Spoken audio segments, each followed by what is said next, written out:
Greetings, friends. It's Denise again with Denise's Dancing Paintbrush, and today I've got another collage for my alphabet book.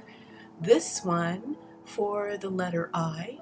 It is called The Ill-Fated Princess, a Greek fairy tale. As you can see, what I did first was I sketched out in pencil on this heavy paper my design. And then I use rubber cement and torn and cut pieces of paper to create the collage. But the paper is mostly from calendars and old calendars and catalogs and magazines, even circulars that come in the mail, whatever I can get my hands on that has nice glossy color and good heavyweight paper. So here's the story. Long ago, there was a queen with 3 beautiful daughters. Somehow, the queen was not able to get husbands for any of them, no matter the amount of the dowry or the beauty creams that were used. And it happened one day that a beggar woman who had the gift of insight happened by. The queen begged the old woman to tell her what was wrong with her daughters, that she wasn't able to find them husbands.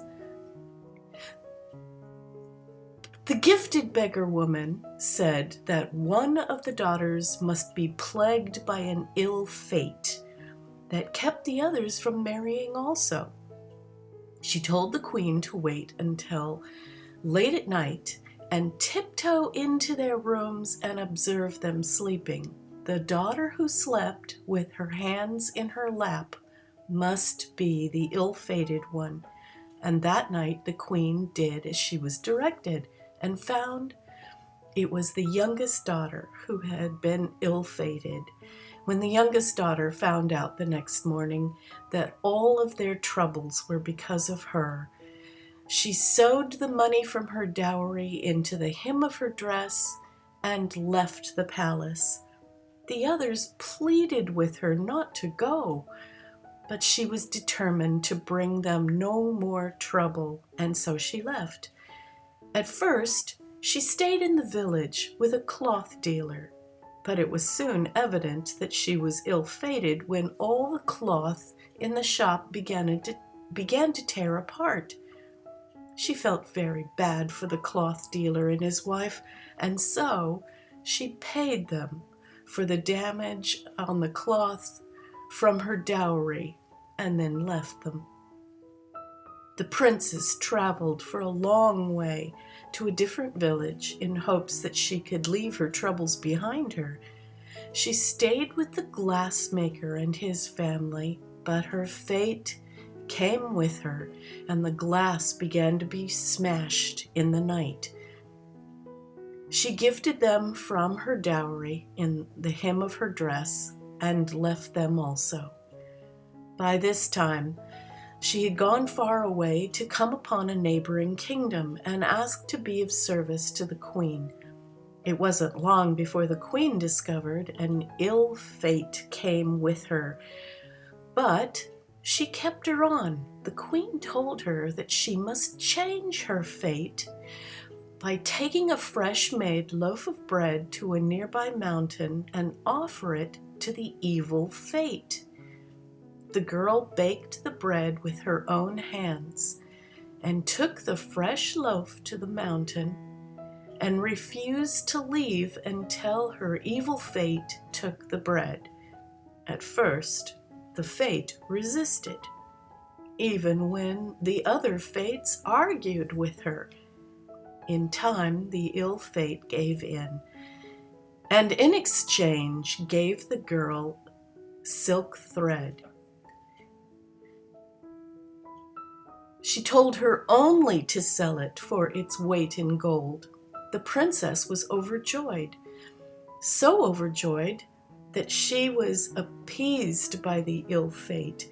She went back to the wise queen just in time to hear that a neighboring king was searching the country for a quantity of silk thread that was missing to sew his new bride's dress.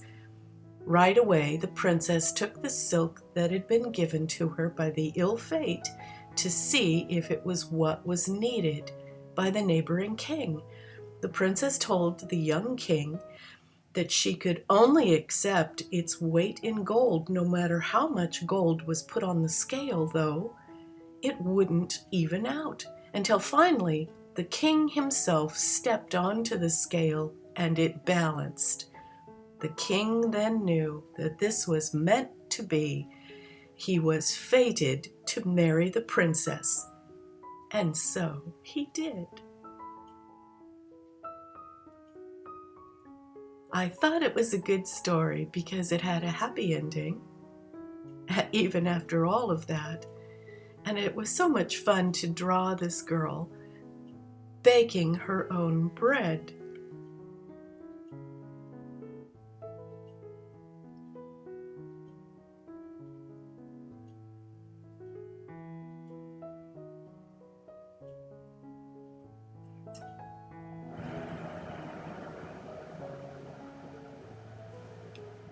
Well, I don't know if that you can see it just now, but in this collage,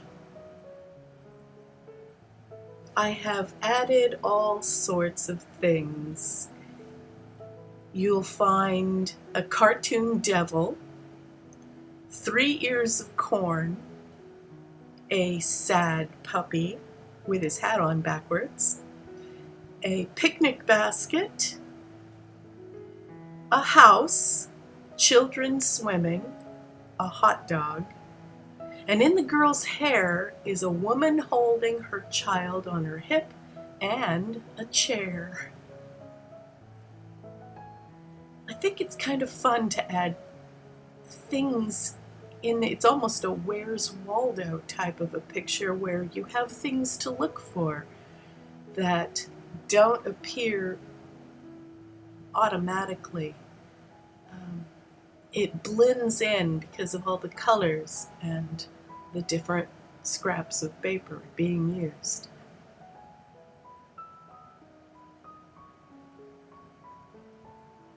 You can almost see the picnic basket there in the breadboard that she is holding, even now.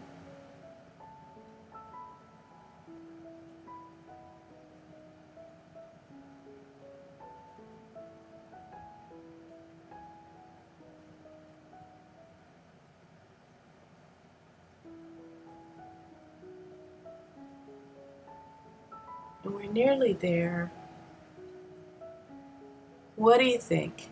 My finished collage for the illustration for the ill-fated princess. I really loved making the bricks around the oven with all the many colors and pieces left over. There's even a little part of a woman's face there in one of the bricks. And a woman with a hat in the eye on the ill-fated princess. Thanks so much for watching. I sure enjoyed doing this and hope you enjoyed seeing it. And do subscribe and give me a thumbs up, and check out some of my links below. I'm on Patreon, and I actually have a finished alphabet book available on Lulu. Bye everyone, see you next time.